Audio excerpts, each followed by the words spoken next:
times. You'll learn about the Spanish colonial era. You're going to learn about the Mexican ranch era, the American expansion era, and finally the Newtown era. Now, each of these times represents an important step in San Diego's development. But when we study history, it's important to remember that each era or time in our development depended on the time before it. Even though they were different times, they all work together to make our city what it is today and what it will be tomorrow. Let me show you something. I want to pretend that these colored handkerchiefs represent different eras. This will be the native California era. The Kumeyaay people were here long before the Spanish arrived. This little handkerchief will represent the Spanish colonial era, the colonists. They arrived and changed forever how the Kumeyaay people were going to live. Set the tone for what we were to become later on. Okay, here's one. This will be the Mexican ranch era, when things were really starting to grow around these parts. All right, this one is the American expansion era. Settlers from the East Coast and even from other countries arrived here in San Diego to really give us some wonderful cultural variety. Oh, this one, the Newtown era. That's the time when San Diego moved from where you're sitting right now to the San Diego downtown, with all of its modern buildings, shipyards, and waterways. Oh, I know. Just for fun, let's add this one. I'll call this the era of you. It's the future.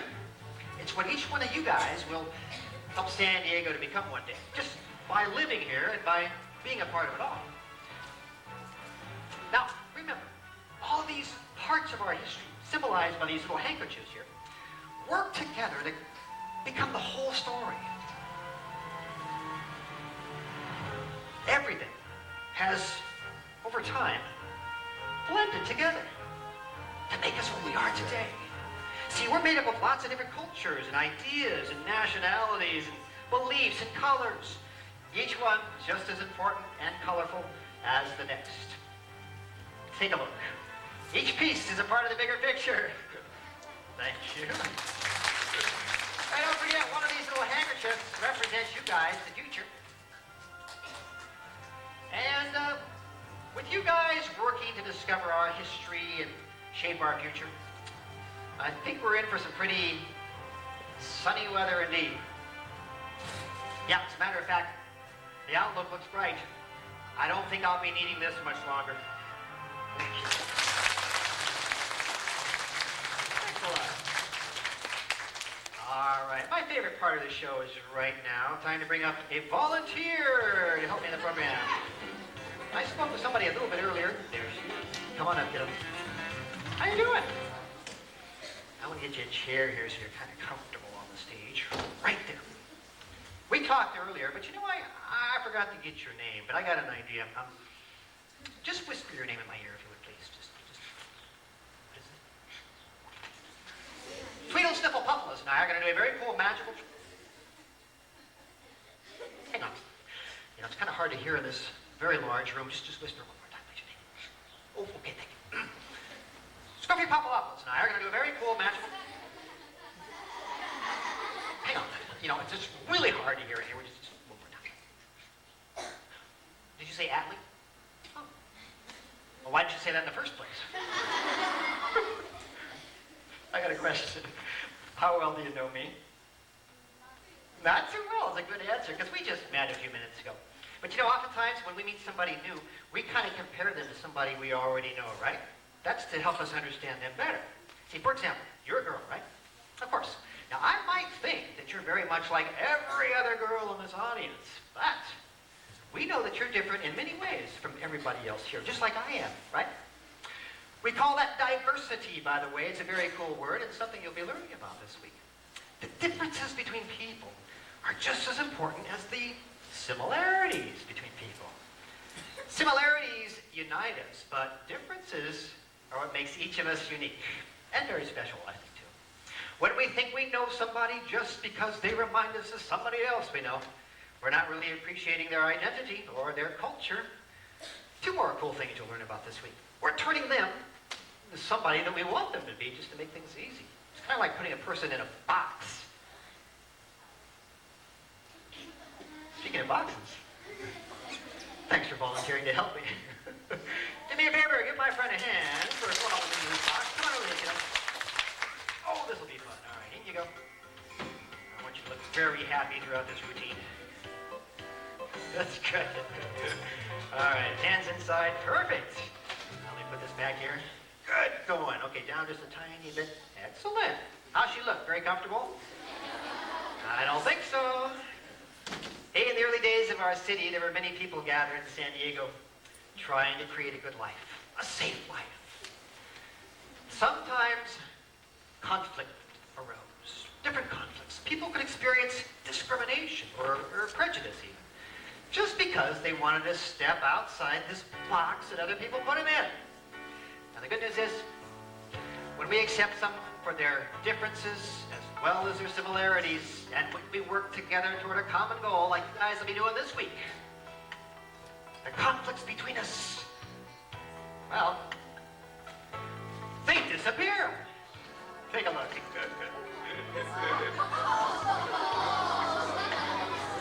Must be that Atkins thing. What we're left with is a lot of confident and positive people and a lot of empty boxes. And we call that conflict resolution. All right, kiddo, you did a great job. Come on out of there. Perfect. Out the backside you go. So let's all work together this week and into the future. Make sure that each and every one of us can celebrate our amazing diversity and think and contribute and live outside the box. Okay, I applaud you too. Great work. Thank you so much for helping. All right, we have time for just a little more magic and a little more visiting before you go. I was reading a story about the gas lamp district in downtown San Diego. How many people have been to the gas lamp district? It's a cool place down there. A long time ago, it was called Newtown San Diego, not Old Town, because it was brand new. So imagine how things used to be here before we even had electricity. Gas lamps were all we had. People learned to get along just fine without electricity. They washed their clothes in the rivers. They sent letters instead of emails, or used telephones. And to see at night, they used those gas lamps. They plowed their fields, built their homes, built bridges and dams, all without electricity. But they couldn't live without something else. They couldn't live without water. And that's why it's so important to understand how difficult and how necessary it was to bring water into our thirsty city. Hey, we use the Colorado River today for most of our water. But back in the early days, the Franciscan missionaries dug wells and reservoirs to hold water. Then back in 1889, something very cool happened. The early settlers built this massive water flume, they called it, to carry water 45 miles from Cuyamaca Lake all the way to El Cajon, 45 miles.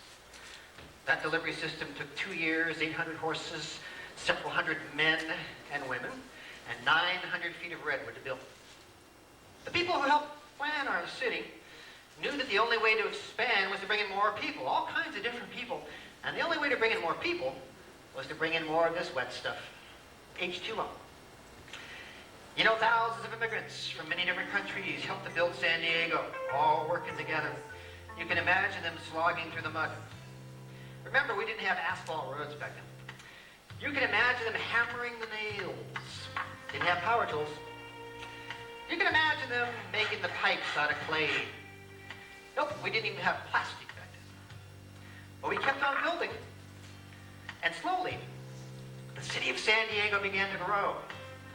And the problems facing the hard-working immigrants began to disappear. But still, our thirsty city needed more and more water. The Colorado River Aqueduct was finished in 1941, and the San Diego Aqueduct was finished in 47, correction. And water made it possible for San Diego to become a town and then a city, and finally one of the most beautiful and modern cities in the entire world. And through all of this growth and modernization, so much revolved around water. And in those early days of our history, everybody had to be pretty creative and pretty imaginative to make things work. It wasn't easy. Things were designed and built by hand. We didn't have tractors. We didn't have earth movers. We didn't have McDonald's or cars or computers or movies or airplanes or flush toilets or ballpoint pens. Nope. We only had determination and imagination. And a good harmonica or two. Everybody had the same kinds of goals back then. To live in a cool place, to raise a family, to stay healthy, to have a good job. And in that respect, nothing has really changed. All of us still want and deserve those very same things. And with everybody working together, the benefits of teamwork can trickle down to affect everybody.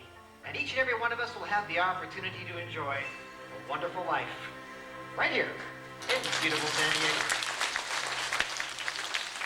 Thank you very, very much. All right, guys, it's time for our second and final What About Water quiz to tweak your brains and get your imaginations working. You guys ready in the back? All right, this is going to be a tough one. Listen up.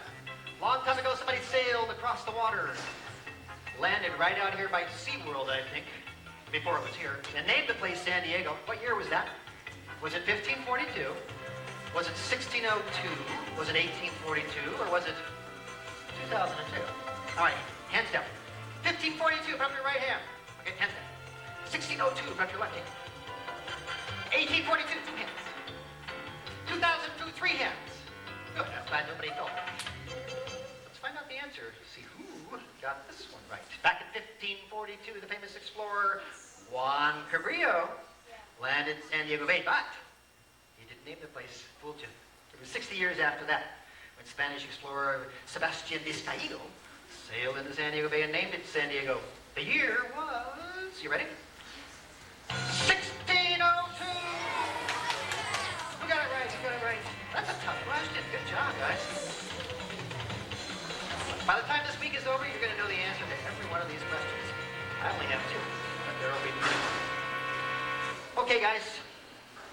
I'm calling you explorers for a minute because we're on an expedition of discovery.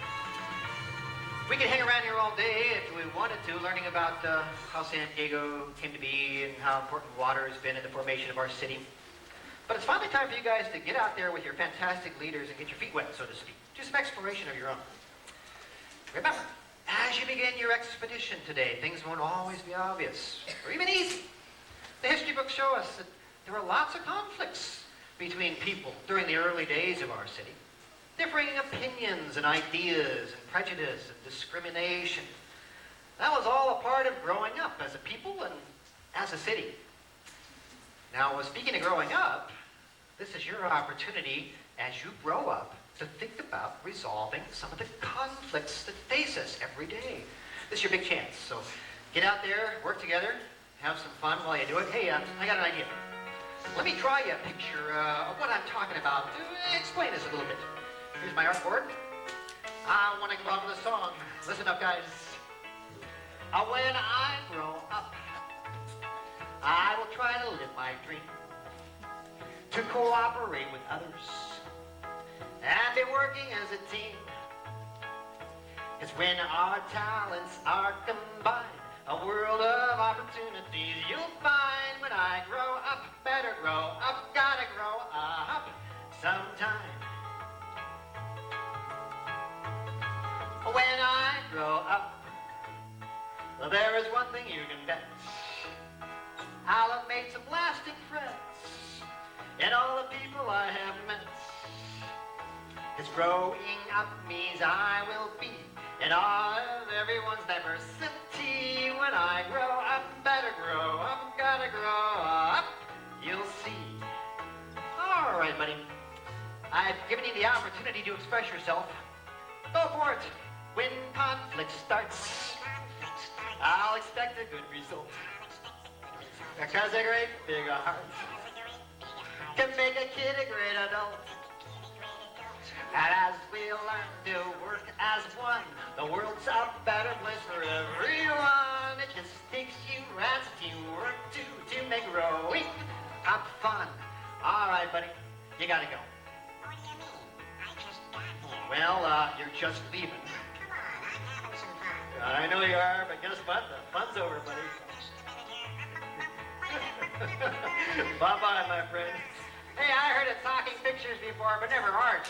With an attitude.